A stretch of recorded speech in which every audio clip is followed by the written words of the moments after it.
Cholesterol తో ఇబ్బంది పడుతున్నారా? డయాబెటిస్ రివర్స్ చేసుకోవాలా? డైట్ తో పరిష్కారం. Contact functional nutrition Vinisha Reddy.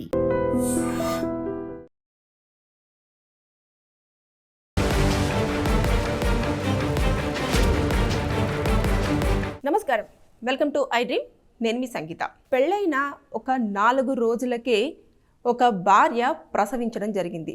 భర్త ఆ బిడ్డకు నేను తండ్రిని కాదు అంటూ పెద్దల మధ్యలో ఆ పంచాయతీని తీసుకెళ్లి పెట్టడం జరిగింది. అయితే అమ్మాయి తరపు నుంచి ఉన్న బంధువులు కానివ్వండి, తల్లిదండ్రులు కానివ్వండి, అమ్మాయి ఫ్రెండ్స్ కానివ్వండి, ప్రతి ఒక్కరు చెప్పేది ఏంటంటే ఆ బిడ్డకు తండ్రి ఈ అబ్బాయే అని చెప్పేసి వారు వాదన వినిపిస్తూ వస్తున్నారు.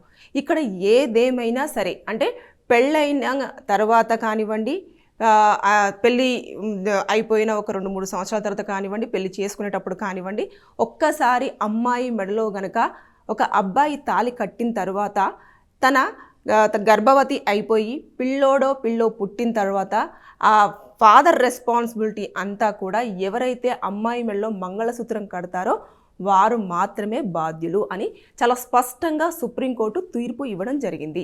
ఇక్కడ ఇందులో కూడా అది చాలా క్లియర్గా, చాలా స్పష్టంగా కూడా అప్లికేబుల్ అయ్యే ఛాన్సెస్ ఉన్నాయి. ఇకపోతే వాళ్ళ ఆరోపణ ఏంటంటే పెద్దల సమక్షంలో కూడా పెట్టినప్పుడు ఎప్పుడైతే ఎంగేజ్మెంట్ అయ్యిందో ఆ ఎంగేజ్మెంట్ అయిన దగ్గర నుంచి, అంటే అమ్మాయిని చూసుకోవడానికి వస్తారు కదా, అప్పటి నుంచే వాళ్ళ పరిచయం అనేది కంటిన్యూ అవుతూ వస్తుందంట.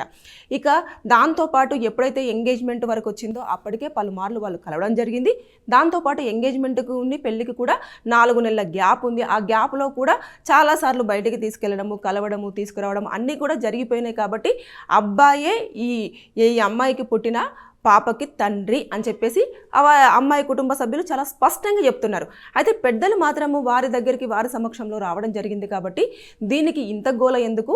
DNA టెస్ట్ చేస్తే సరిపోతుంది కదా, ఆ టెస్ట్ వచ్చేంత వరకు కూడా మీ అమ్మాయిని, ఈ పాపని మీ దగ్గరే పెట్టుకోండి అంటూ అమ్మాయి వాళ్ళ పుట్టింటికి అమ్మాయిని పంపించడం జరిగింది. కానీ ఇక్కడ DNA టెస్ట్ అనేది చేయడానికి లేదు.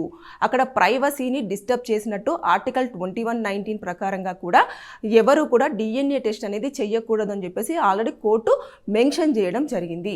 కాబట్టి ఇప్పుడు అతను పెళ్లి చేసుకున్నాడు కాబట్టి ఆ పాపకు తండ్రి బాధ్యత తనే తీసుకోవాల్సింది ఆల్రెడీ అన్ని చట్టాలలో కూడా క్లియర్గా మెన్షన్ చేయడం జరిగింది. కాబట్టి ఇక నేను కాదు, నాకు సంబంధం లేదు అని చెప్పేసి ఇటు అబ్బాయి తరపున కానివ్వండి, అదేవిధంగా అబ్బాయి కానివ్వండి చెప్పే అర్హత వాళ్లకు లేదు. ఎందుకంటే చాలా క్రిస్టల్గా కూడా ఆల్రెడీ చట్టాలలోనే చాలా క్లియర్గా మెన్షన్ చేసినప్పుడు ఇక తండ్రిని కాదు అని చెప్పేసి అంటే కుదరదు. అంటే చాలాసార్లు తిరిగారు, చాలాసార్లు కలిశారు. కాబట్టి ఆ అమ్మాయి ఏమంటుంది, నేను ఎవరితో మాట్లాడలేదు, ఎవరితో కలవలేదు, అసలు ఎవరు నాకు నా జీవితంలో లేరు, ఈతను తప్ప అని చెప్పేసి చాలా స్పష్టంగా ఆవిడ చెప్తూ వస్తుంది.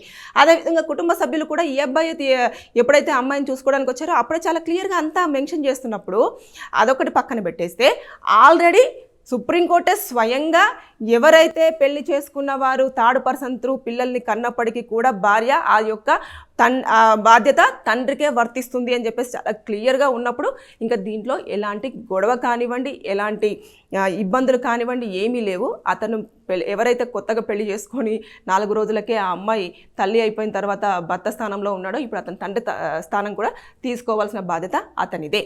అయితే తెలియదా, అంటే పెళ్లి జరిగేటప్పుడు కొంచెం పొట్టైన ఎత్తుగా ఉంటుంది కదా అని చెప్పేసి, అంటే అమ్మాయి చాలా పీలగా ఉంటుంది.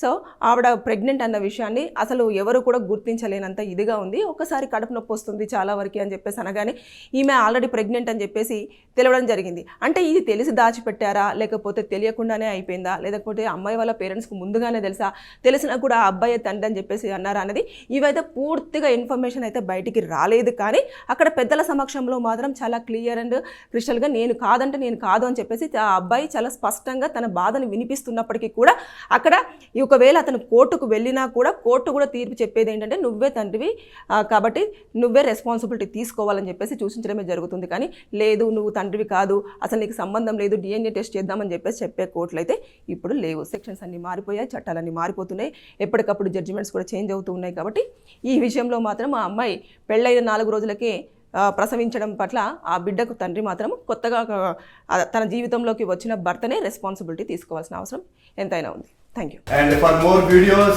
please subscribe to iDream. Please subscribe to iDream. Please subscribe iDream. And please subscribe to iDream. For more videos, subscribe to iDream. Please like, share and subscribe to the channel. Congratulations, iDream. Subscribe to iDream. Subscribe to iDream. So subscribe to iDream Media. iDream team అందరికి huge congratulations. Please subscribe iDream Media. Please subscribe to iDream. Subscribe iDream. Please subscribe to iDream. iDream అంటే నా కళల ఛానల్ను subscribe చేసుకున్న నోరు తిరుగుతలేదు, మీరైతే గంట గుర్తు కొట్టండి. For more such videos, please subscribe to iDream. Subscribe to iDream. Please subscribe to iDream. Please subscribe iDream Media. Please do subscribe to iDream. Please subscribe to iDream Media. For best entertainment and information, please subscribe iDream. And don't forget to subscribe to iDream.